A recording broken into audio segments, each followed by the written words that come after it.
በስመ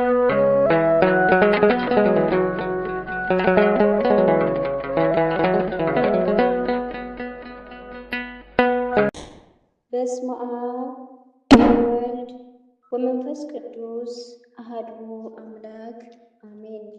ሰላም ለእናንተ ይሁን። የተወደዳችሁና የተከበራችሁ የእግዚአብሔር ቤተሰቦች እንደምን አላችሁ? በያላችሁበት ሰላም እግዚአብሔር ይብዛላችሁ። ጾሙን በንባብ ካነበብኩት ላካፍላችሁ በሚል አሐቲ ድንግል ምዕራፍ 5 ክፍል 13 እነሆ። በምዕራፍ 4 ያየነው እመቤታችን በትንቢተ ነቢያት በሐዋርያት እንዴት እንደተሰበከች የሚያሳየውንና እመቤታችን ነቢያት መሆኗንም ያየንበት ክፍል ነበር። በምዕራፍ 5 ለማቅረብ የተነጋገርነው አሐቲ ድንግል አንዲት ድንግል የሚለውን ነበር። እነሆ አሐቲ ድንግል መጽሐፍ ያዘጋጁልን አባታችን አባ ገብረ ኪዳን ግርማ ሲሆኑ ይህንን የማነብላችሁ እኔ ታናሽ እህታችሁ ሀብታም አጸደ ማርያም ነኝ።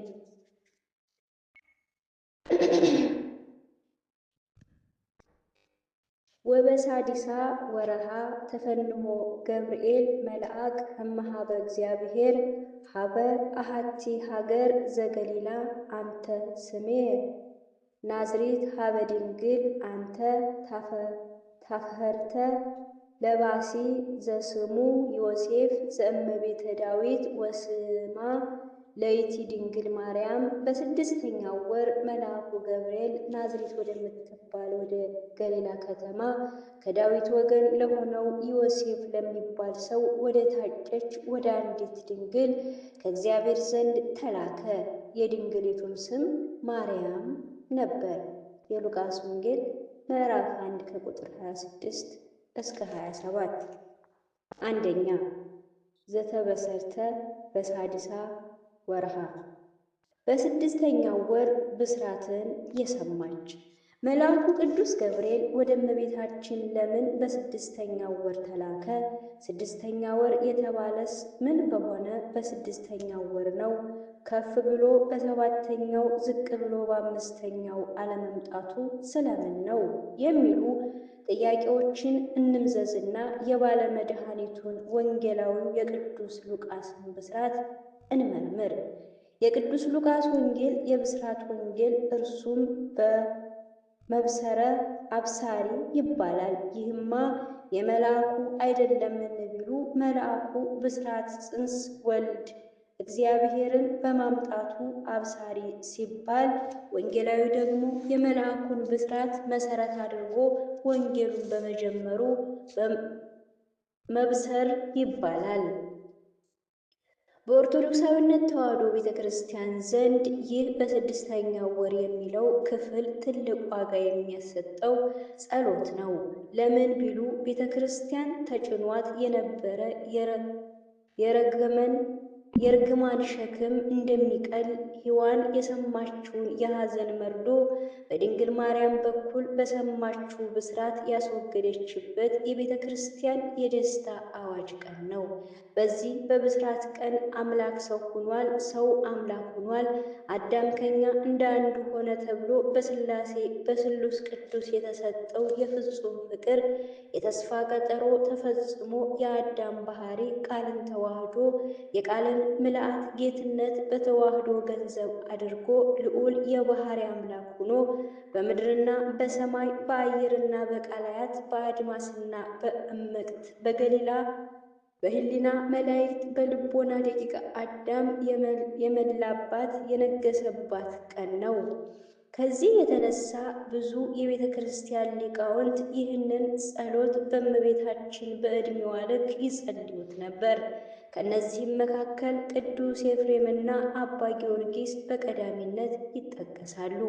በስድስተኛው ወር የሚለውን ጸሎት ብስራት መልአኩን እስከ እመቤታችን ጸሎት ድረስ አጠቃልለው እየደገሙ ከገደል ተወርውረው አንዳች ከገደል ተወርውረው አንዳች ሳይጎድላቸው የወጡ ባህር ከፍለው የተሻገሩ አበው አሉ። ይህንን ጸሎት እየጸለየች መንገድ ስትሄድ ወንዝ መሃል ላይ ስትደርስ ውሃው ሞልቶባት ከውሃው ውስጥ ሆና ወበሳዲሰ በስድስተኛው ወር የሚለውን እየጸለየች ሳለ ነፍሰ ጡር ነበረችና በእመቤታችን አማላጅነት በመድኃኔ ዓለም ከሃሊነት ውሃው ሳይነካት ልጇን ባህር ውስጥ በሰላም ወልዳ የወጣች ሴትም እንዳለች በተአምረ ማርያም ተጽፎ ይገኛል። ልጅነት ባልተሰጠበት በብሉይ ኪዳን ሦስቱ ሕፃናት እሳት ውስጥ ተጥለው እሳቱ መሃል ቆመው ከዘመሩ በሐዲስ ኪዳን ይህ አይደረግም የሚል ጠማማ ልብ ይኖር ይሆን? ወደ ቀድሞ ነገራችን እንመለስና ይህ ስድስተኛ ወር ምንድን ነው የሚለውን እንመርምር። ይህ ማለት ለጊዜው ዮሐንስ በተጸነሰ በስድስተኛው ወር ማለት ነው።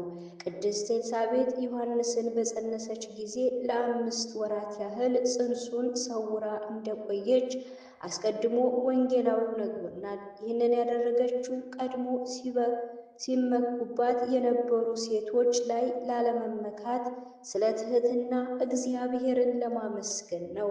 በኋላ ግን 6 ወር ሲሞላ በእመቤታችን ወደ ኤልሳቤጥ መምጣት ዮሐንስ በእናቱ ማኅፀን ሲዘል ተገለጠ። ቅዱስ ኤፍሬም ስለዚህ ነገር ሲናገር ለዮሐንስ ለጌታው የሚሰገድበት አካሉ የተደላደለ ጽንስ በመሆኑ መሰሪያነቱ እንዲቀና 6 ወር አቆየው እንጂ ጽንሱ ግን የዘለለው መንፈስ ቅዱስ ስላደረበት ነው እንጂ 6 ወር ስለሞላው አይደለም ይላል። ከዚህ በተጨማሪ 5 ወር ተሰውሮ የቆየው ጽንስ 6ኛው ወር ላይ መገለጡ በ5000 ዘመን በጨለማ መጋረጃ ኑረን ከ6ኛው በኋላ ግን ሰማያት ተከፈቱ ያልንበት የእግዚአብሔር የምሕረቱ ደጅ የተከፈተበት ዘመን ላይ እንደደረስን ሲያጠይቅ ነው። ቅድስት ኤልሳቤጥ 5 ወር የሰወረችውን ጽንስ በ6ኛው ወር እመቤታችን ስትመጣ እንደተገለጠ እመቤታችን እስክትመጣ ድረስ ባሉበት 5500 ዘመናት ምስጢር ሁሉ ተሰውሮ መቆየቱንና ዘመኑ ሲፈጸም በእርሷ ምክንያት ግን በጌታ መገለጥ ምስጢር ሰማያት ወደ ምድር በስሙ ምስጢር ሰማያት ወምድር በስሙ ላመኑበት ሁሉ መገለጡን ያጠይቃል። ስለዚህም ልጇ ኢየሱስ ክርስቶስ በሥጋ የተገለጠ ምስጢር የሚባል ሲሆን እርሷ ደግሞ በብቸኝነት መቅድሃ ምስጢር የምስጢር መቅጃ መባሏ የተገባ ነው ማለት ነው። ጌታችን በቃና ዘገሊላ ሰርግ ተገኝቶ ሳለ 6 ባዶ ማድጋዎች ነበሩ። ጌታም ወይን ባለቀ ጊዜ የእናቱን የባለሟልነት ምልጃዋን ተቀብሎ 6ቱን ጋኖች ውሃ ሙሏቸው ነበር ያለው። በ6ቱ ጋኖቹም ያለውን ውሃ ወደ ወይን ለውጦ ባዶ የነበሩትን 6 ጋኖች ወይኑን የተሞሉ አደረጋቸው። እነዚህ 6 ባዶ ጋኖች በረከት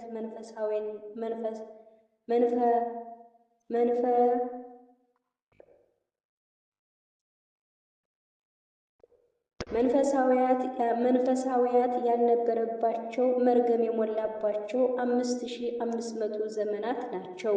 ይህን 5500 ዘመን ከአዳም ጀምሮ እስከዚያ ያሉ አበውን ዕድሜ በመቀመር ማግኘት ይቻላል።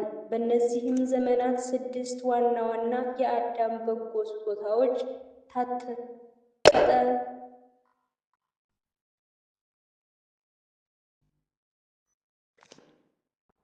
ታጥተውባቸው ነበር። እኒህም ልደተ ሰናይት ለአዳም የተሰጠው የልጅነት ጸጋ እንደ ብረት በኃጢአት በመርገም ዝጋ አብራ ትኖር ነበር እንጂ ኃይል አልነበራትምና። ሁለተኛ ገድል ሰናያት ገነትን በመኮትኮት ሕግ እግዚአብሔርን አክብሮ በአቃቢ ሕግ ጸንቶ መኖር የጽድቅ ግብር ሰርቶ መንግሥተ ሰማያት መግባት የሚችልበት ኑሮ ገነት ሰናያት ተድላ ደስታን የተመላች በጎ ሀገር ናት። ፍኖተ ሰናይት እግዚአብሔርን መስሎ መኖርና በስብሐት መላእክት መዋኘት። ግዕዝ ሰናይት ፍትወታት እኩያት ኃጥእ ርኩሰት ያልሰለጠነበት በተዘክሮ እግዚአብሔር ጸንቶ የሚኖር ሕሊና ዘኢያንቀለቅል በጎ ሕሊና። ዕረፍት ሰናይት ውጣ ውረድ ድውያት ረድኤተ መቃብር ረድኤተ ሲኦል የሌለበት በመንፈስ ዲያን መውደድ በእግር አጋንንት መጠቅጠቅ የሌለበት በጎ ዘላለማዊ ዕረፍት ናቸው። እነዚህ ስድስት ሰናያት ያጣናቸው ዘመናት ናቸው። ስድስቱ ጋኖች ኋላ ወልደ እግዚአብሔር ሕያው በእናቱ ምልጃ ስድስቱን ጋኖች በወይን በመሙላቱ እርሷን ምክንያት ድህነት አድርጎ ዘመናችንን አድሶ ወደ ቀድሞ ክብራችን ወደ ቀድሞ ገነታችን ወደ ቀድሞ ዘላለማዊ ዕረፍታችን እንደመለሰን ለማጠየቅ ነው። እነዚህን ጋኖች በመላ ጊዜ የድንግል ማርያም ጥያቄ አቅራቢነትና ምልጃ ወሳኝ እንደሆነ ስድስቱን ሰናያት ያጣንባቸው የ6000 መከር ዘመንም የታደሰልን በድንግል ማርያም ስለሆነ በ6ኛው ወር ወደ አንዲት ድንግል ገብርኤልን ላከው። በሉ እንግዲህ አሁን ከ6ኛው ወር በኋላ ያለን ሁላችንም ገብርኤልን አብነት አድርገን ወደ አንዲት ድንግል እንብረር። በ6ኛው ወር ወደ አንዲት ድንግል የበረረ ቅዱስ ገብርኤል ብቻ መሰላችሁ እንዴ? ኧረ በጭራሽ! ምን ቅዱስ ገብርኤል ብቻ? እግዚኦ ለገብርኤል እግዚእ ኃያላን የሰራዊት ጌታ እግዚአብሔር ቃል ከልዑል ከመንበሩ ሳይጎድል ዓለምን ሁሉ በመሃል እጁ እንደ እንቁላል አንከብሎ እንደ ጽንሐ አንጠልጥሎ ይዞ ወደ አንዲት ድንግል ወረደ እንጂ። እንግዲህ ወደ ድንግል ማርያም አንሄድም የሚሉ ዳተኞች ለዚህ ምን መመለስ ይቻላቸዋል? ክርስቶስ የሕይወት መንገድ ነኝ እንዳለ የምታምን ከሆነ እርሱን የምትከተል ከሆነ ወደ እናቱ ሲወርድ አብረኸው ሂድ፣ ወደ አባቱም ሲያርግ አብሮ ያሳርግሃልና። የዓለም ሁሉ አባት እርሱ ልጅ ሊሆናት ወደ አንዲት ድንግል ከሄደ አንተ ለእርሷ ልጅ አልሆነም የምትል ከሆነ ክርስቶስን መከተልህ ወዴት አለ? ለእርሷ እናት የሆነችው ለአንተ እናት ለመሆን ታንስብሃለችን? እኔ ግን በእውነት አደንቃለሁ የልጇን ቸርነት የእርሷንም ትሕትና። ልጇ እናቱን ከእርሱ ጋር እናታችን አባቱን ከእርሱ ጋር አባታችን ብለን እርሱ ወንድማችን እስኪሆን ድረስ በሥጋ ተዛምዶናልና ቸርነቱን አደንቃለሁ። እናቱም እኔ የአምላክ እናት ስሆን የእናንተ የኃጥአን እናት አልሆንም ብላ ፍጡር ስትሆን አትመካምን? በዚህ ትሕትናዋ እናት ስለሆነችኝ አደንቃለሁ። ከወዳጇ ከአባ ጊዮርጊስ ጋር ስለ ንግሥትነትሽ እመቤቴ ነሽ፣ ስለ ቸርነትሽ እናቴ ነሽ እያልኩ አመሰግናታለሁ። ሁለተኛ ዘአብሰራ ገብርኤል መልአክ መልአኩ ቅዱስ ገብርኤል ያበሰራት። ሊቃውንተ አበው መተርጉማን እንዲህ ይላሉ። ነገሩ መላእክቱ ታርታ መላእክት የሚላክለት ስሙ ታርታ ሰው የሆነ እንደሆነ ተርታ መልእክተኛ ይላካል። ነገር ግን ነገሩ መልእክቱም ክቡር መላእክት የሚላክበት ሰው ክቡር የሆነ እንደሆነ ክቡር መልእክተኛ ይላካል። እንዲህስ ከሆነ ከአምላክ ልደት ብስራት በቀር ክቡር መልአክ አለን? ከፍጥረታት ወገንስ አምላክን በንጽሕ ማኅተም ድንግልና ጸንሳ ከምትወልድ ከአንዲት ድንግል በቀር ክብርት ይገኛል? እንኪያውስ ነገሩም ክቡር የአምላክ ልደት ብስራቱን የምትሰማም ንጽሕት የአምላክ እናት አንዲት ድንግል ናትና ብስራቱን ያመጣው መልእክተኛ ቅዱስ ገብርኤል ብርሃናዊ ሊቀ መልአክ ክቡር መልአክ እንደሆነ በዚህ ተረዳ። አባ ሕርያቆስም ለመልእክቱ ለሚላኩለትም ክብር የሚገባ ባለሟልነት ያለው መልአክ እንደሆነ ወሶበ ረኢ ለይልያሁ እግዚአብሔር ንጽሐነኪ ፈንዎ ሀቤኪ መልአኩ ብርሃናዊ ዘስሙ ገብርኤል። እርሱ እግዚአብሔር ንጽሕናሽን ባየ ጊዜ ብርሃናዊ መልአኩን ቅዱስ ገብርኤልን ወደ አንቺ ልኮ ሰደደ ሲል ገልጦታል። ለአምላክ ልደት ብስራት ታምኖ ከመመረጥ በላይ ባለሟልነት ምንድን ነው? ቅዱስ ገብርኤል ለዚህ ብስራት እንዲመረጥ ያበቁት ምክንያቶች ሊቃው ሙሉውን ባለቤቱ ፈጣሪያችን እግዚአብሔር የሚያውቀው ሆኖ እኛ ሚስጥራትን ከቅዱሳት መጽሐፍት ከጠገቡም አበው የተማርናቸው ግን እኒህ ናቸው። አንደኛ፣ መልአከ ሰላምነቱ። ዲያብሎስ ቅዱሱን መላእክትን ባወከ ጊዜ ያረጋጋ የሰላም መልአክ ነውና፣ በዚህም አጋንንት እየነቀነቁ ያመጡትን የጥፋት፣ የኃጢአት፣ የፍዳ፣ የመርገም ማዕበልን ጸጥ አድርጎ መርከቢቱን በሰላም ያሻገራት የሰላማችን ራስ የኢየሱስ ክርስቶስ ልደት እንዲያበስር ተገባው። ሁለተኛ፣ በእባቦችና በጊንጦች ላይ የተሾመ መልአክ ነው። ሄኖክ ምዕራፍ 6 ከቁጥር 5። በዚህም የዘንዶውን ራስ በመስቀሉ ቀጥቅጦ የመርገምን መወርወሪያ ሰብሮ የሞትን መውጊያ አውልቆ እባቦቹንና ጊንጦቹን በስሙ እንረግጥ ዘንድ የሞትን ማሰሪያ እንቆርጥ ዘንድ ስልጣንን የሰጠን የእርሱ ሕይወታችን የኢየሱስ ክርስቶስን ልደት እንዲያበስር ተገባው። ሶስተኛ፣ ለአጋር በተጠማሽ ጊዜ ወደ ምንጭ ያመለከታት መልአኩ ነው። ኦሪት ዘፍጥረት ምዕራፍ 16 ከቁጥር 17።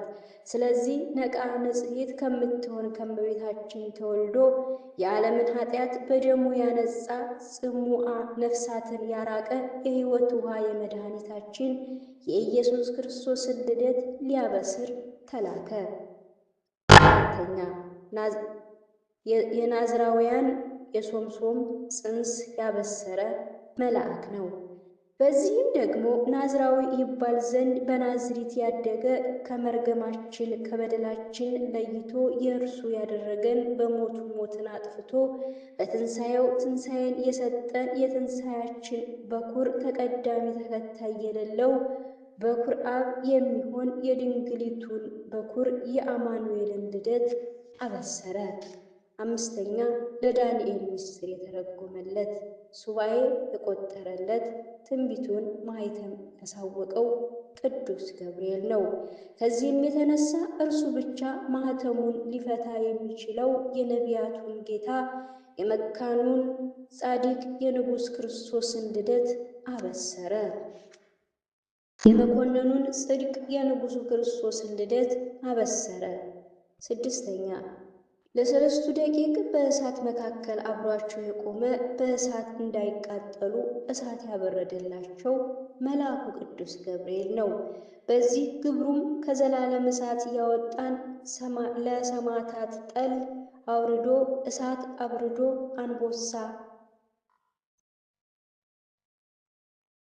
አንበሳ አሳግዶ የአላውያንን ነገሥታት ፊት የሚረዳቸው ለመነኮሳት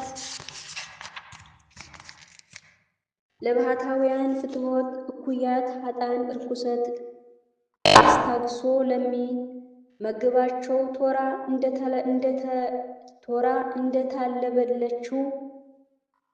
እንደተባለችው መንፈቀ ኅብስት እንዲወርድላቸው ዛፍ እንዲያፈራላቸው ቆቅ እንዲይዝላቸው በማድረግ ቅጠሉን እንዲጣፍጥ በማድረግ ገዳሙን ድምፅ አራዊቱን ጽብ አጋንንቱን አስታግሶ የሚረዳቸው በዓለም ላሉ ዳኛ ላልደለባቸው ሐሰት ለተመሰከረባቸው ፍርድ አቅንቶ ዋስ ጠበቃ ሰጥቶ የሚረዳ በዝናብ አብቅሎ በፀሐይ አብስሎ የሚመግብ በስልጣን ቀሳውስት መንፈሳዊ ምግብንና የሚመግባቸው እስከ ዓለም ፍጻሜ ከእናንተ ጋር ነኝ ያለ የጌታን ልደት አበሰረ። በዚህም ላይ የስሙ ትርጓሜ ኃይል እግዚአብሔር የእግዚአብሔር ኃይል ማለት ነው። በዚህ ምክንያት የአብ ኃይሉ የሚሆን ኃይሉን በክንዱ አድርጎ ትዕቢተኞችን አጋንንትን የበታተናቸው የኃይል ወልድ እግዚአብሔርን ልደት ያበስር ዘንድ ተመረጠ። አምላክ ወሰብ ማለት ነው። አምላክም ሰውም ማለት ነው። በዚህ የስሙ ትርጓሜ ሰውነቱ በአምላክነት አምላክነቱ በሰውነት ሳይለወጥ በተዋህዶ የተገለጠ የክርስቶስን ልደት እንዲያበስር ተመረጠ። እግዚአ ወግብር ጌታም አገልጋይም ማለት ነው። በዚህም እስመ ለመጻ ወልደ እጓለ እመሕያው ከመ ይትአልዎ ዘእንበለ ደአሙ ከመ ይትለአክ የሰው ልጅ ሊያገለግል እንጂ ሊያገለግሉት አልመጣም እንዳለ አንዱ ሰውነት አገልግሎ መስዋዕት ሆኖ እንደ አምላክነቱ የራሱን መስዋዕትነት ከአባቱ ከመንፈስ ቅዱስ ጋር ተቀብሎ ይቅር ያለን የአብይ ሊቀ ካህናችን የመድኃኒታችን ልደት አበሰረ። ምክር ወመድምም እጹብ ድንቅ ማለት ነው። መጽሐፈ መሳፍንት ምዕራፍ 13 ከቁጥር 18። በዚህም ደግሞ የአብ የባሕሪ ልጅ ሲሆን አባቱ የማይቀድመው የድንግል ልጅ ሲሆን ከአባቱ ያልተለየ የእናቱን ማኅተም ድንግልና ያልለወጠ ስሙ ድንቅ መካር ኃያል የሚባለውን ከድንቅ እናት የተወለደውን የድንቁን ሕፃን የመንክር ወልድ እግዚአብሔርን ልደት እንዲያበስር ተመረጠ። መልአክ ኪዳኑ ለእግዚአብሔር የእግዚአብሔር የኪዳኑ መልአክ ማለት ነው። ተፈጸመ ተስፋ አበው በማርያም ድንግል ወበቀራንዮ ተተክሎ መድኃኒነ መስቀል የአበው ተስፋ በድንግል ማርያም ተፈጸመ በቀራንዮውም መድኃኒት መስቀል ቆመ እንዲል ደራሲ ኪዳነ አበውን በእናቱ ማኅፀን ጀምሮ በቀራንዮ ይፈጽም ዘንድ ሰው በሆነ ጊዜ ለብስራት መርጦታልና። ኪዳነ አበው የተፈጸመባት የ6000 ዘመን መርገም የተወገደባት ቡሩክ መድኃኔ ዓለም የተወለደባት ነውር ነቀፋ የሌለባት የአምላክ እናት ቡርክት ኪዳነ ምሕረት እነኋት። ሶስተኛ አሐቲ ነበልባላዊት መንበር ዘተረከብት እመቤተ ዳዊት ከዳዊት ወገን የተገኘች አንዲት እሳታዊት ዙፋን። አትሮንስ ሰለሞን የሰለሞን ዙፋን። ይቺ ድንግል ኅሪት የተመረጠች አንዲት ድንግል እንዴት በልዑል ዘንድ ለመንበር ንግሥነት እንደተዘጋጀች እንመልከት። በቅድስት ቤተ ክርስቲያን ደገኛ መዝሙር በመኃልየ ዘሰሎሞን የተጻፈውን እንመልከት። ንጉሡ ሰሎሞን መሸከሚያዬን ከሊባኖስ እንጨት ለእርሱ አሰራ፣ ምሰሶቹን የብር መደገፊያውንም የወርቅ መቀመጫውንም ሐምራዊ ግምጃ አደረገ። ውስጡ በኢየሩሳሌም ቆነጃጅት ፍቅር የተለበጠ ነው። እናንተ የጽዮን ቆነጃጅት ውጡ! እናቱ በሰርጉ ቀንና በልቡ ደስታ ቀን ያደረገችለትን አክሊል ደፍቶ ንጉሡ ሰሎሞንን እዩ። መኃልየ ዘሰሎሞን ምዕራፍ 3 ከቁጥር 11። ሰሎሞን ማለት ሰላማዊ ማለት ነው። ይህ ማን ነው? የሰላማችን ራሱ ሰላማችን ኢየሱስ ክርስቶስ ነው እንጂ።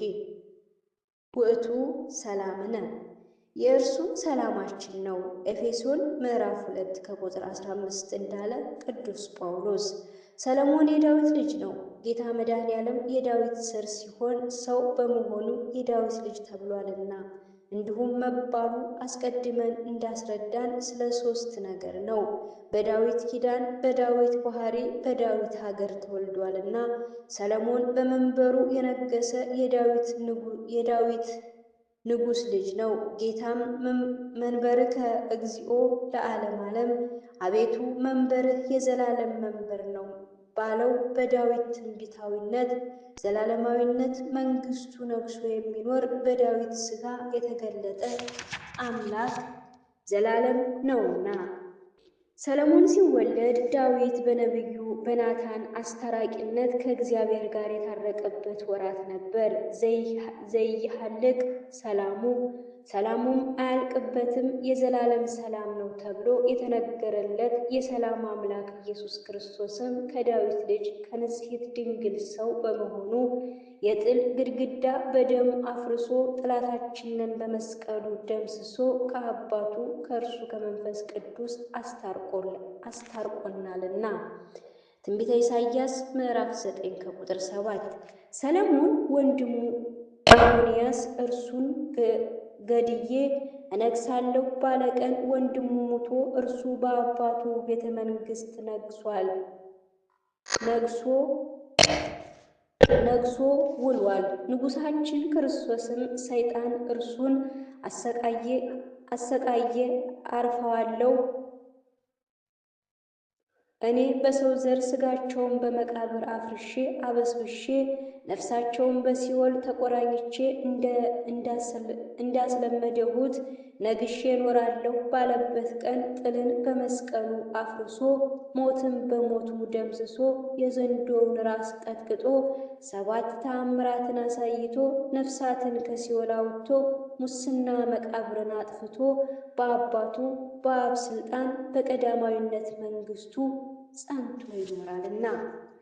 ሰለሞን በነገሰ ጊዜ ለእርሱ አዲስ መንበርን ሠራ። እንጨቶቹም ከሊባኖስ እንጨቶች አደረገ። ምሰሶውን የብር መደገፊያውንም የብር አደረገ። በላዩ ላይም ሐምራዊ የሐር ግምጃ አነጠፈበት። በሐር መጋረጃውም ጋረደው። ውስጡንም በስኒፐር ዕንቁ ለበጠው። በዚች መንበር ላይ ከሰለሞን በቀር መቀመጥ የሚቻል የለም። መጸረ ገብረ ለእርሱ ዙፋንን ሠራ ነውና የሚለው ነገሥታት ዙፋናቸውን ለማንም እንደማይሰጡ የታወቀ የተረዳ ነውና። እንደዚሁም ሁሉ ሰላማዊ ንጉሥ መንግሥቱ ለዘላለም ክርስቶስም ሥጋን ለብሶ በተገለጠበት የሥጋዊ መንግሥቱ ጊዜ አዲስ መለኮታዊነት ዙፋን እናቱን አዘጋጀ። ሰለሞን ዙፋኑን ለራሱ እንደሰራት ጌታም እናቱን ለራሱ መንፈሳዊነት ዙፋን ትሆነው ዘንድ ፈጠራት። በሰለሞን ዙፋን ለራሱ ሰርቶታልና ሌላ መቀመጥ እንደማይቻል እንዲሁ መለኮት ሥጋን ይለብስ ዘንድ እርሱ ብቻ በገባባት የሕዝቅኤል ምስራቅ በድንግል ማኅፀን ከእርሷ በቀር ያደረባት የለም። ሰለሞን ለመንግሥቱ ይቀናልና በዙፋኑ ሌላ እንዳይቀመጥ እግዚአብሔር ለአምላክነቱ ይቀናልና በእናቱ ማኅፀን ከእርሱ በቀር ሌላ የገባባት የለም። ሰለሞን አልጋውን ምሰሶውን የብር አደረገው። እዚህ የብር ምሰሶዎች ሰላማዊ ኢየሱስ ክርስቶስ እናቱን ያስገኝ ዘንድ የመረጣቸው ንጹሐን አባቶች ናቸው። ብር የጠራ እንደሆነ ጽሩዓን ምግባር ሃይማኖት እነ አብርሃም፣ ይስሐቅ፣ ያዕቆብና ዳዊት ሌሎቹም የድንግል የዘር ሐረግ ያላቸው ንጹሐን አበው ናቸው። ብር ከፍ ያለ ገንዘብ እንደሆነ እርሱም በሃይማኖት በምግባር ከሕዝብ ከአሕዛብ ተለይተው የከበሩ ናቸውና። ብር ገንዘብ እንዲሆን በዚያ ከገበያ ወጥተው ሌላ ዕቃ እንዲዋጁበት ጌታም በአበው ኪዳን ሥጋ ሆኖ ሕዝቡን አሕዛቡን ለራሱ ዋጅቷልና። ብር ለጌጥ ክብር እንዲሆን ንጹሐን አበውም የእግዚአብሔር የክብሩ መገለጫዎች ናቸውና። ስለ ወንድሞቻችን የሚጠይቅ ቢኖርም የአብያተ ክርስቲያንነት መልእክተኞችና የክርስቶስ ክብር የሚጠይቅ የክርስቶስ ክብር ናቸው። ሁለተኛ ቆሮንቶስ ምዕራፍ 8 ከቁጥር 28። ከቁጥር 23 እንዳለ ቅዱስ ጳውሎስ ይህንን ይዛ የድንግል ማርያም አያቶች የሆኑ አበውን የብር ምሰሶ አላቸው። ሰለሞን ስለ ሃይማኖታቸው፣ ስለ ምግባራቸው ጽናት የድንግል ማርያም አባቶች እናቶችን የብር ምሰሶ አላቸው። አባቱ ዳዊት ደግሞ መሰረታቲሃ ውስተ አድባረ ቅዱሳን መሰረቶቿ የተቀደሱ ተራሮች ናቸው በማለት ገልጾታል። መዝሙረ ዳዊት መዝሙር 86 ከቁጥር 1። ከዚህ ደግሞ ስለ ልዕልናቸው ተራሮች አላቸው። ፀሐይን የምታስተካክል ጎህ አስቀድማ በተራራ ላይ እንድትታይ ፀሐይ ጽድቅ ክርስቶስ የምትወልደው ጎህ ብርሃንት ማርያም አስቀድማ በአበው ትንቢትና ምሳሌ በተስፋ በወገባቸው እንደ ዕንቁ እያበራች ትመጣ ነበርና። አዬ ይእቲ ዛቲ አንቲ ታስተርኢ ከመ ጎህ አዳም ወሰናይት ዕፀ ጳጦስ አንቲ በአማን ንጽሕት በድንግልና አልባቲ ሙስና አንቀጽ አድህኖ መሶበ ወርቅ አንቲ መና ንጉሥ እስራኤል ዘተሰወረ በማኅፀነ አንቀጽ አድህኖ አግዝእትይ እንደ ማለዳ ጎህ የምትጎበኝ ይህች ማናት? ያማረች የተዋበች እውነተኛይቱ ዕፀ ጳጦስ መለወጥ የሌለባት በእውነት የታተመች ንጽሕት ድንግል የድኅነት በር በውስጧ ኅብስት ሰማያዊ ያለባት የእስራኤል ንጉሥ በማኅፀኗ የነገሰባት ነፃ የምታወጣ የድኅነት በር እንዳላት ቅዱስ ያሬድ ፀሐይ በወጣች ጊዜ አስቀድሞ ጸዳሏን በተራራ ላይ እንድታሳርፍ ጌታም አስቀድሞ ሥጋውን ለአበው ገልጧልና ከሜዳ ይልቅ ተራራ ወደ ሰማይ ከፍ እንዲል በዚያች ላይም ተመስርታ የታየችው የእግዚአብሔር ከተማ ድንግል ማርያም ለሰላማዊነት ብንኖር ለእግዚአብሔር በቀረቡ አበው ላይ ተመስርታ የታነጸች የልዑል መንበር ናት። የሊባኖስ እንጨቶች የተባሉ በሊባኖስ የወለዷት ሐናና ኢያቄም ናቸው። የሊባኖስ እንጨቶች ከእንጨት ሁሉ ይልቅ ለሰሎሞን ዙፋን መስሪያነት እንደተመረጡ ሐናና ኢያቄም ለእግዚአብሔር ረቂቅ ከተማ ለመለኮት ነበልባላዊነት ዙፋን ለድንግል እናትነት አባትነት ተመርጠዋል። የእግዚአብሔር አያት ከመሆንስ በላይ መመረጥ ምንድን ነው? ስለ እነዚህ ተራሮች እንዲህ ማለት እንችላለን። ሐናና ኢያቄም የታተመችውን አለት ወለዱ። አለቲቱም ለፍጥረታት ሁሉ የሕይወት ፏፏቴን አፈለቀች። ሐናና ኢያቄም መንፈሳዊት ቁጥቋጦን ወለዱ። ቁጥቋጦውም መለኮት ሳያቃጥላት ለዓለሙ ሁሉ የሚያበራውን ደገኛ ብርሃን ያዘች። ሐናና ኢያቄም መንፈሳዊት ተራራን ወለዱ። የሰው እጅ ካልደረሰባት ከዚያች ተራራ ጠላቶቹን አድቅቆ ቤተ ክርስቲያንን አጽንቶ ያረገ እብን መንፈሳዊ ወጣ። ኢያቄምና ሐና የሰማይ ደጅን ወለዱ። በዚያች በር በኩል ሃይማኖት ተገልጣ በዚያች በር የበጎች እረኛ በግም በርም እረኛም ሆኖ መጣ። የጠፉትንም ፈለገ። ሐናና ኢያቄም ሰማይን ወለዱ። ከዚያች ሰማይንና ምድርን ደስ የተሰኘባት ብሩህ ኮከብ ወጣ። ሐናና ኢያቄም የታተመችውን የምስራቅ በር ወለዱ። ከዚያች ምስራቃት በሞት ጠል በክህደት ጨለማ ለሚኖሩ ሁሉ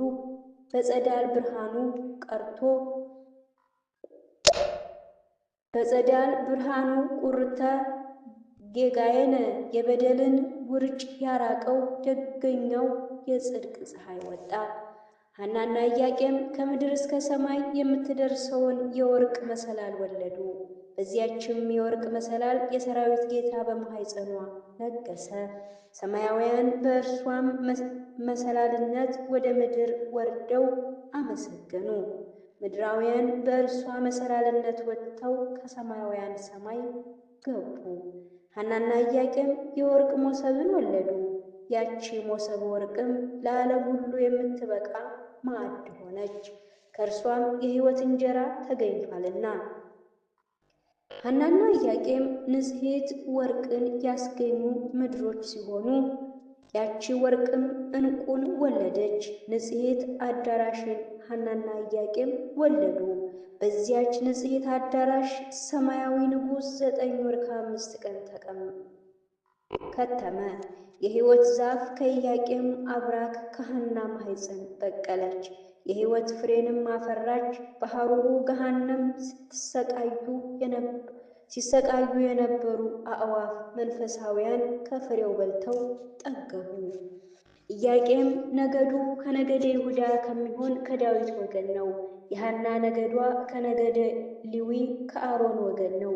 ከደረቅ ደመናና ከርጥብ ደመና ነጎድጓድ እንዲወጣ ከቤተ መንግሥትና ከቤተ ክህነት ወገን ከሆኑ ከነዚህ ንጹሐንም ጽንፍ እስከ ጽንፍ የልደቷ ዜና የደረሰ ለሰይጣን ድንጋይ ሁከት የምትሆን ድንግል ተወለደች። ከእርሷም የክብር መብረቅ ተወለደ። የደመናዎች ልጅ ንጽሕት ደመና ማርያም መብረቅን በማኅፀኗ ወሰነችው። ወልዳም ታቅፋ በከንፈሮቿ ሳመችው፣ በጀርባዋም አዘለችው። ለዓለም ሁሉ አበራ። ከዳዊት ወገን ለሚወለዱ ከቤተ ዳዊት አለ ለመወለዱ ከቤተ ዳዊት አለ። ሉቃስ ማቴዎስም የዳዊት ልጅ አለው ክርስቶስን። በዚህም ክርስቶስ መንግሥት በገንዘብ የሆነ የነገሥታት ንጉሥ እንደሆነ ታወቀ። መልአኩ ዘመድሽ ኤልሳቤጥ በማለቱም ኤልሳቤጥ ከሌዊ ወገን ናትና። የሉቃስ ወንጌል ምዕራፍ 1 ከቁጥር 5። በእናቱ በኩል የሌዊ ወገን የአሮን ዘር እንደሆነች አስረዳ። በዚህም ከእርሷ የተወለደው ክርስቶስ ስያሜ ካህናት ሊቀ ካህናት ወውስተ ሊቃነ ካህናት ሊቃነ ካህናትን የሚሾም ሊቀ ካህናት እንደሆነ ታወቀ። ኢያቄም በዕብራይስጥ እግዚአብሔር ይነሳል እግዚአብሔር መመለስ ማለት ሲሆን ሐና ማለት ደግሞ ጸጋ፣ ሀብት፣ ስጦታ ማለት ነው። በእነርሱ ልጅ እግዚአብሔር ገጸ ምሕረቱን መልሶ ለፍጥረታት ሁሉ ጸጋ ሰማያውያን አጎናጽፎናልና። እነሳለሁ መድኃኒትን አደርጋለሁ እንዳለም በቁጥር ፍቃዱ ሰው ሆኖ ጠላቶቹ አጋንንትን በትኖ ለሰው ልጆች ልጅነትን አጎናጽፎ ምርኮን ከሲኦል አውጥቶ አርጓልና። ሐናና ኢያቄም ከእግዚአብሔር በፍጹም መሐልና ሐዘን በእንባ ለምነው ብፅዓት ገብተው ያገኟት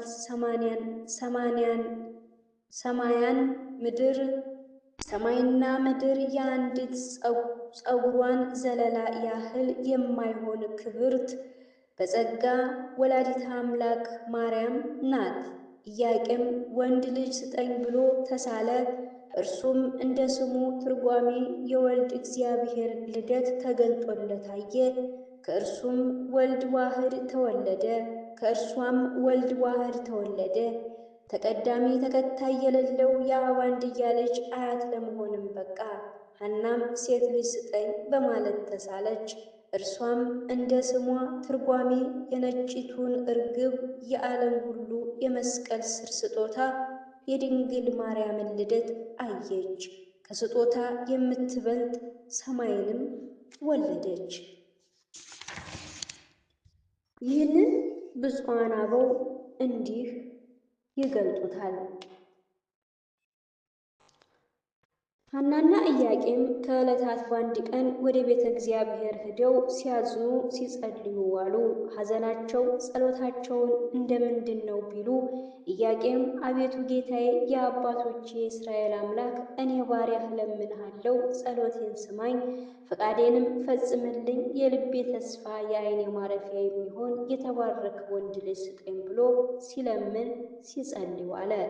ወይቤ ኢያቄም ኦ እግዚኦ አምላኬ እስራኤል ስማ ጸሎቴ ለግብርከ ወፈጽም ፍቃዴ ሀበ ወልድ ቡሩክ እንዳለ በነገረ ማርያም። ሐናም ፈጣሪዋን ጌታዋን እንዲህ ብላ ለመነችው። አቤቱ ጌታዬ፣ የአባቶቼ የእስራኤል ፈጣሪ፣ እኔ ባሪያህ እለምንሃለሁ። ጸሎቴን ስማኝ፣ ፍቃዴን ፈጽምልኝ። የልቤ ተስፋ የዓይኔ ማረፊያ የምትሆን ፍሬ ማኅፀን ሴት ልጅ ስጠኝ እያለች ስትለምን ስትጸልይ ዋለች። ትቤሉ ሐና ለእግዚአብሔር ኦ እግዚኦ እግዚኤ አምላኬ እስራኤል አምላከ እስራኤል ስምዐኒ ጸሎትየ ለመዓልትከ ሀበኒ ቡሩክት ፍሬ ማኅፀን እንዲል በነገረ ማርያም። እንዲህ እያሉ ሲለምኑ እርግብ ወልዳ ከልጆቿ ጋር ስትጫወት አዩ። አይተውም አቤቱ ጌታችን አምላካችን ሆይ ግዑዛን አእምሮ የሌላቸው ለእንስሶች ልጅ ስትሰጥ ምን ነው ለእኛ የነሳህን እያሉ አለቀሱ። አልቅሰውም ሲያበቁ ከዘካርያስ ከሊቀ ካህናቱ ሄደው አቤቱ ጌታችን አባታችን ሆይ ወንድ ልጅ ብንወልድ ተምሮ ቤተ መቅደስ አገልግሎ እንዲኖር እናደርጋለን። ሴት ልጅም ብንወልድ ማይ ቀዲታ፣ ሞሰብ ወርቅ ሰፍታ፣ መጋረጃ ፈትላ ለካህናቱ አገልግሎት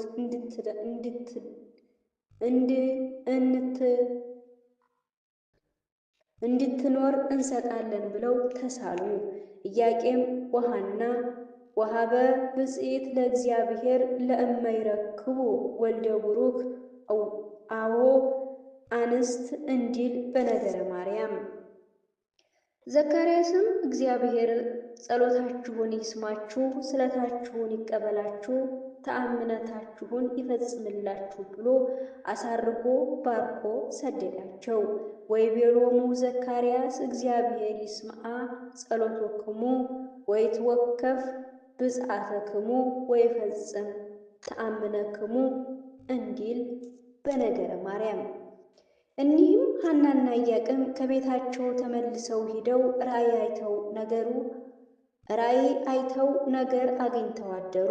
ራእያቸውስ እንዴት ነው ቢሉ ኢያቄም በሕልሙ 7 ሰማያት ሲከፈቱ ከሰባተኛይቱ ሰማይ ነጭ ጸፍ ወርዶ በራሱ ላይ ሲቀመጥ አየሁ ብሎ ተናገረ። ነጭ ጻፍ የተባለውም ኢየሱስ ክርስቶስ ነው። ነጭነቱ ንጹሕ ባሕሪ ነው። ከላይኛው ሰማይ ወርዶ በራሱ ላይ ሲቀመጥ አየሁ ማለቱ የኢያቄምን ባሕሪ ገንዘብ ማድረጉን ነው። 7ቱ ሰማያት የተባሉም ምልአቱ፣ ስፋቱ፣ ርቀቱ፣ መንግስቱ፣ እብይ፣ ክቡር፣ ልዕልናው ቸርነቱ ናቸው። ሐናም እንዲህ አየሁ አለች። ምን አየሽ ቢሏት ነጭ ርግብ በራሴ ላይ ስትቀመጥ ከራሴም ወርዳ በጆሮዬ ገብታ በማኅፀኔ ስትተኛ አየሁ ብላ ነገረቻቸው። ትቤሉ ሐና ለብእሲትሃ ኢያቄም ረክኡ በሕልምየ እርግብ ጻዕዳ ምጽአት ሀበየ ወነበረት ዲቤ ራስየ ወሙአተ ውስጠ ከርስየ ወሃደረት ውስጠ ከርስየ እንዲል በነገረ ማርያም። እግዚአብሔርም የነገሩትን አይረሳ የለመኑትን አይነሳም ነውና ኢያቄም የልብ ተስፋ የዓይኔ ማረፊያ ወንድ ልጅ ስጠኝ ብሎ ቢለምነው የጌታችን የኢየሱስ ክርስቶስ ልደት አሳየው። ሐናም የልቤ ተስፋ የዓይኔ ማረፊያ ሴት ልጅ ስጠኝ ብላ ብትለምነው የእመቤታችን የእግዝእትነ ማርያምን ልደት አሳያት። ይህንን ያዩ የሐምሌ ዓመት 3 ነው። ዝንቱ ርእይ እመ ሰለስቱ ለሐምሌ እንዲል በነገረ ማርያም። ከዚህ በኋላ ቅዱስ ገብርኤል መጥቶ ከእግዚአብሔር በታች ከሰው በላይ የምትሆን ዓለሙ ሁሉ ተሰብስቦ በአንድ ሚዛን ቢመዘን ከራሷ ፀጉር አንዲቱን የማይሆን ደግ ፍጥረት ደግ ልጅ ትወልዳላችሁና በምኝታ አንድ ሁኑ ብሏችኋል እግዚአብሔር ብሎ ነግሯቸው በፍቃድ አምላክ ብስራት መልአክ ነሐሴ 7 ቀን ተጸነሰች። እመ አምላክ እመ ሰብአ ለነሐሴ ተአቀርተ ውስጠ ማኅፀን ሐና እንዲል በነገረ ማርያም። ሐና እመቤታችን ድንግል ማርያምን ጸንሳ ሳለ ከሞት ዘመዷ ሂዳ አስከሬኑን እየዞረች ስታለቅስ ጥላዋ ቢያርፍበት አፈፍ ብሎ ተነስቶ ሰማይን ምድርን ለፈጠረ አያቱ ፀሐይን ለምትወልድ እናቱ የምትሆኝ ሐና ሆይ ሰላምታ ይገባሻል ብሎ መስክሮላት አርፏል። በዚህም ታኅተ ድንግል ከጥላው በታች እጅግ ወዳጅ ተቀመጥኩ መኃልየ ዘሰሎሞን ምዕራፍ 2 ከቁጥር 3 ያለው የመጽሐፍ ቃል በአርቦን ተፈጸመ። የሕይወት እናትን በማኅፀኗ ይዛ ጥላዋን ብትጥልበት ከሞት አስነሳችው። የኤልያስን መጠምጠሚያ ጥላዋን ባህር ፈርትታ ከሸሸች የማርያምን ጥላ ሞት አይፈራውምን? ሕያው መንፈስ ቅዱስ ከእናቷ ማኅፀን ጀምሮ ይጠብቃት ዘንድ በእርሷ አድሯልና። ስለዚህ በማርያም ያደረው ሕይወት መንፈስ ቅዱስ ነውና ከእርሷ ጠል የሚጠጋ ከአብ ከወልድ ከመንፈስ ቅዱስ ተጠጋ ማለት ነው። ከዚህም አንድ ዓይን የምትሆን የሐና ዘመድ ነበረችና የሐናን ሆድ ዳስሳ ዓይኗ ብትነካው እውር የነበረ ዓይኗን አብርታላታለች። በሐና ማኅፀን የብርሃን እናቱ ምስራቅ ብርሃንት ድንግል ማርያም አለችና በዚህም በብርሃንከ ንርኢ በብርሃንህ ብርሃንን እናያለን ያለው የመጽሐፍ ቃል በአርቦን ተፈጸመ። ብርህት ፍጥረት ለእግዚአብሔር ወላዲተ አምላክ ማርያም ጨለማውን አብርታለች ብርሃንን አሳይታናለችና ከዚህም ይልቅ ብርሃን ማርያም ደገኛውን ብርሃን ፀሐይ ጽድቅ ኢየሱስ ክርስቶስን አሳይታን የለምን? በሞት ጥላ በክህደት ጨለማ ለሚኖር ሕዝብ ታላቁን የሕይወት ብርሃን ያሳየችን ብርሂት ጎህ ማርያም አንድ ዓይን ማብራቷ ይህ ጭንቅ ነውን? ለአይሁድ ከቅናት ይልቅ ፍሬ ትሩፋት የማይገባቸው በለሶች ናቸውና በዚህ ተአምራት ቀንተው ተመቃኝተው ከነዚህ የሚወለደውማ ምን ይሆን? ሳይደርቅ በርጥቡ ሳይረቅ በቅርብ እንዲሉ በድንጋይ ሊወግሯቸው ተነሱ። ሐናና ኢያቄምም ወደ ሊባኖስ ተራራ ሂደው በዚያ መልካሚቱን እርግብ ወለደቻት። በዚያ ጸጋን ሁሉ የተመላችው መቅደስ ግንቦት አንድ ቀን በመለኮታዊ ፍቃድ ተዘጋጀች። ስለዚህ ጠቢቡ ነቢዩ ሰለሞን ከሊባኖስ እንጨቶች ዙፋኑን ሠራ ያለው የትንቢት ቃል ሰላማዊ ኢየሱስ ክርስቶስ በምግባር በሃይማኖት ከጣፈጡ የሃይማኖት ዛፎች ከሐናና ኢያቄም በሊባኖስ ዙፋን ማርያምን በማስገኘቱ ተፈጸመ። ሐናና ኢያቄምን አበው እንዲህ አመሰገኗቸው። ተፈጸመ ሐና ወበእንቲአኪ ተስፋ ቅዱሳን አበውኪ ተፈጸመ ሐና በእንቲአኪ። ሐና ሆይ በልጅሽ የቅዱሳን አባቶች ተስፋ ተፈጸመ። ሐና ሆይ የቅዱሳን አበው ተስፋ ሁሉ በልጅሽ ተፈጸመ። ማህሌታ ያሬድ። ሐና እመ አንስት ተአብይ ወትትአሊ እስመ ወለድተ ለድንግል ዘወለድተ ቃል ዘሃሎ ቅድመ መዋዕለ ዮሐንስ ወንጌላዊ በከመ ዜና በወንጌል። ሐና ከሴቶች ሁሉ ትበልጣለች፣ ፍጹምም ትከብራለች፣ ትገናለች። ዮሐንስ ወንጌላዊ በወንጌል እንደተናገረ ከዘመናት አስቀድሞ የነበረ ቃልን የወለደችውን ወልዳታለችና። ቅዱስ ያሬድ ማህሌታ። እነዚህ ቅዱሳን የወለዷት አምላክ እናትና አባት ሰማያዊት ስጦታ የምትሆን የእግዚአብሔር ጸጋን ከሰማይ ተቀበሉ። ከኪሩቤል የእሳት መንበር የምትበልጥ ጸጋ ተሰጠቻቸው። ይህችም ዓለሙን የፈጠረውን አካላዊ ቃልን የምትወልድ የወለዷት ሕፃን ናት።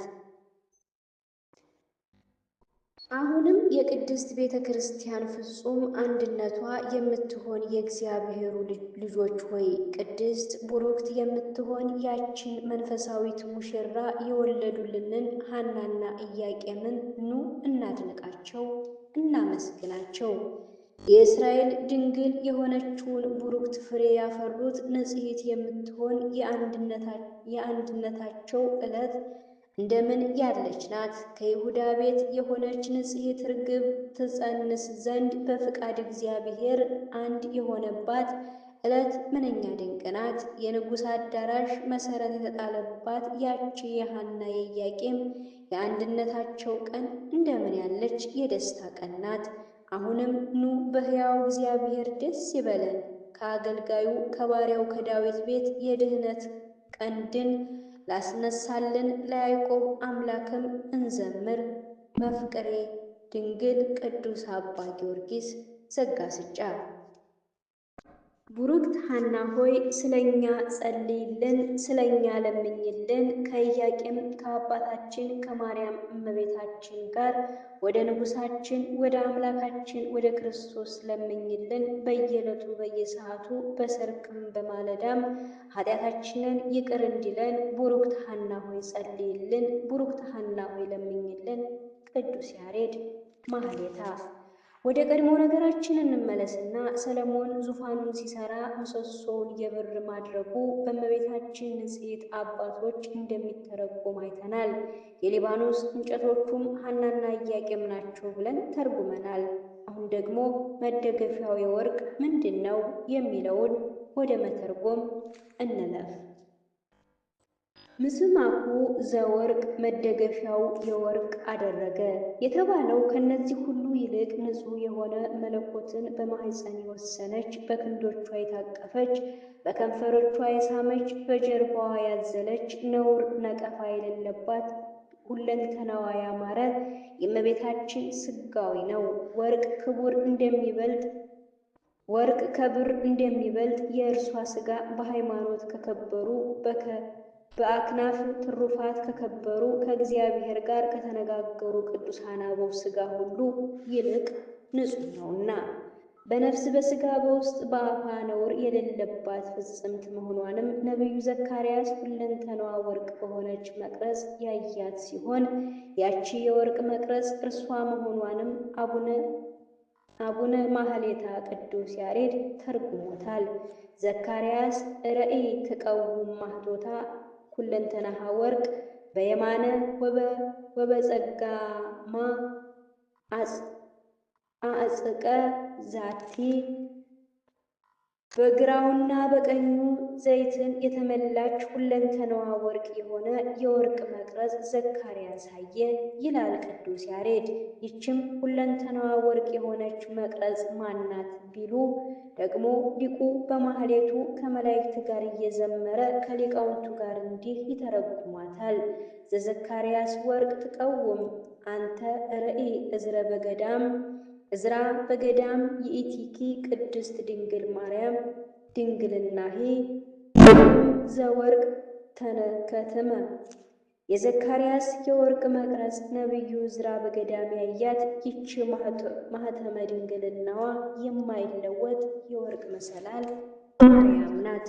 ሁለንተናዋ ወርቅ ያለው ከመርገም ከበደልም ንጹሕ የሆነ ፍጽምትነቷን ሲሆን በቀኝ በግራ ዘይት የሞላባት ማለቱ ደግሞ መንፈስ ቅዱስ ፍጹም ያደረባት ጸጋን ሁሉ የተመላች ሲላት ነው። ወርቅ ከጭቃ ሲገኝ የጭቃው ባህሪ እንዳይከተለው ድንግልም የሔዋን መርገም ካደረባት ከእናቷ ከሐና ስትወለድ መርገመ ሔዋን አላደረባትምና፣ ስለዚህ መደገፊያውን የወርቅ አደረገ መባሉ የምትወለደውን የእናቱን ሥጋ ከአባቶቿ ከእናቶቿ ለይቶ በንጽሕና አስገኛት ማለት ነው። ወሰጡ ንጡፍ በእብነ ሰንፐር በውስጡ ሰነፐር የሚባል ዕንቁ የተለበጠ ነው ይላል። ይህ ስንፔር ደግሞ በሶስት ይተረጎማል። መጀመሪያ ስንፔር የሚባለው ዕንቁ ለሚቀርበው ሁሉ ይስባል። እመቤታችን ማርያም የንጽሕናዋ ውበት አምላክን ከሰማይ በፍቅር መለኮታዊት ስቦ አውርዶታል። ቅዱሳን መላእክትን ማኅፀኗን ዓለም አድርገው ለማመስገን በቤተልሔም ለመስገድ ከሰማይ ከሰማይ ከተማቸው ስቦ አውርዷልና። በዚያም ላይ ንጹሕ ርኅራኄን የተመላ አዛኝነቷና ፍቅሯ ጸሎቷ ስንፔር ይባላል። ወደ እርሷ በልጅነት የቀረበውን ሁሉ በአማላጅነቷ ገመድ እየሳበች ከኃጢአት ባሕር አውጥታ ወደ ክብር ሥጋ ወነፍስ ሰገነት ታወጣለችና ወደ ልጇ ፊት ባለሟልነትን ታቀርባለችና። በስኒፐር የተለበጠ የሰለሞን መንበር ማለትም በንጽሕና በቅድስና ያጌጠች በዘላለማዊ ድንግልና የታተመች የንጉሥ ክርስቶስ የእግዝእትነ ማርያም ማኅፀን ማለት ነው። በላይዋ ላይ የተነጠፈው ሐምራዊ የሐር ግምጃም ደራርባ ጸጋ ክብርን የተመላች 9 ወር ከ5 ቀን የሰራዊት ጌታ ማንንም በማይቀርበው በባሕሪ ብርሃን ተሰውሮ የሚኖር ዘላለማዊ ንጉሥ ራሱን የሰወረባት ቡሩክት ማኅፀኗ ነው። እንዲሁ ያለችው የመለኮት ሙሽራ ወደ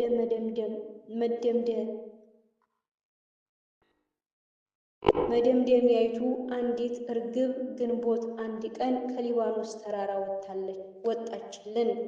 በልጅነት ያከበረን ሐዘናችን የደመሰሰውን የወይራ ዝንጣፊ ደግሞ ታኅሳስ 29 ቀን ይዛልን እየበረረች ወደ ቤተልሔም መጣች። የእርሷ ልደት የሕያዋን የሐዘኗ ሽረት፣ የቤተ ክርስቲያን ደስታዋ፣ የበዓሊቷ መሠረት ናት። ልደቷ ወደ አምላካችን ልደት ይመራናልና። ግንቦት 1 ቀን ያቺ ከብር ምሰሶ በወርቅ መደገፊያ በሰናፍር ዕንቁ እያበራች በሐሪዋ ሐር የተጎናጸፈች መንፈሳዊት የመለኮት መንበር ተሰርታ ተፈጸመች። መጋቢት 29 ቀን ሰማያዊ ንጉሥ በዚያች የሰናፍር ዙፋን ገብቶ አደረ። ታኅሳስ 29 ቀን ብርሃነ መንግሥቱን በቤተልሔም ገለጠው። የነገሥታት ንጉሥ ነውና ከፈጠራቸው ነገሥታት እጅ መንሻውን አስገበረ። የሰማይ ንጉሥ ኃያላን መላእክትን ፈጣሪ ነውና ከሰማይ ቅዱስ ገብርን አስገበረ። የልደቱን በዓል ደስ ብሎት የሚያከብር ሁሉ እየሳበች ወደ ሐዲስ ኪዳን በዓላት ሁሉ ታደርሰዋለች።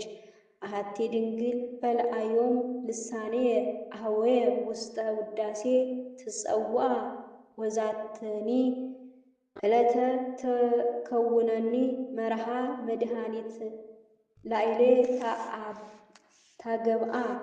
ወንድሞቼ ዛሬ የምናከብራት የድንግል ማርያም በዓል አንደበታችን ወደ ምስጋና ትጠራለች፣ እንድናመሰግን ታደርጋለች። ይህችም ቀን በተሰባሰብን በሃይማኖት በልጅነት አንድ ለሆንን ለእኛ ወደ ሕይወት ወደ ክብር መዳረሻ ትሆናለች፣ የድኅነት መጀመሪያ ትሆናለች እንዳለ ቅዱስ ኢራቅሎስ።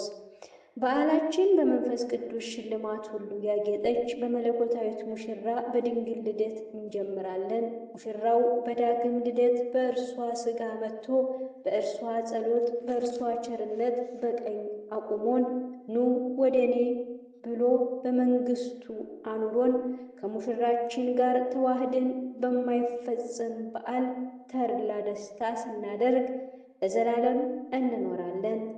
አሜን። ይሁን ይደረግልን ይላል። አሜን ይሁን ይደረግልን።